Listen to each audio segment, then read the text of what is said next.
Hi, my name is Kaylin Strickland, and today I will be arguing the con side of the Social Security Act of 1935. The Social Security Act of 1935 was put in place to create programs that would provide unemployment insurance, old age insurance, and test the general public's means of welfare. The Act also increased the government's role in providing benefits specifically for old age pensions. Though the original Act was created with the intention to pull the majority of society out of poverty, it lacked the ability to do so. The Act provided very little coverage, leaving about half of the employed without any form of benefits. Originally, only retirees and individual workers themselves would receive benefits, but even then, the benefits weren't very generous.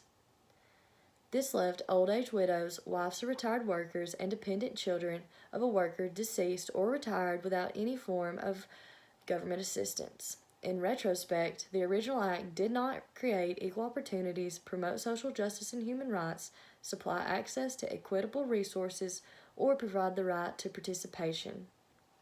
Over the course of about 75 years, the Act has evolved to how we see Social Security today, but it is still very consistent with its original form. Yes, it is true that the Social Security Act of 1935 provided monthly benefits payable to persons 65 and older who were no longer working, but the negative aspects that came along with the benefits override the positive ones. First of all, the payable benefits for people 65 and older that were unemployed only covered approximately half the jobs in the country. This means that anyone self-employed, doctors, lawyers, people already 65, military, nonprofit organizations, agriculture and domestic workers, and people working for the government were excluded from the benefits. Most people who would receive the benefits worked commerce or industry jobs. Many African Americans felt that this was a racial injustice because the majority worked domestic and personal service jobs that did not qualify. Also, retirement benefits were based on cumulative wages that resulted in small benefits that took years to become payable. During this time, the typical American earned about $100 a month, which would equal approximately $6,000 when the payments were supposed to begin in 1942, 5 years after the original Act was passed. Basically, this meant that they were only receiving $17.50 a month in benefit. Under the laws of the Social Security Act of 1935, not only individuals no longer engaged in regular employment could receive benefits and must pass the retirement earnings test. The test was ultimately a way to eliminate the eligibility of retired employers from receiving retirement benefits. An individual could only be paid if they made less than $15 a month, and anyone who earned more were unable to receive payments of benefit. Another issue people had with retirement benefits were that they are based solely around earnings.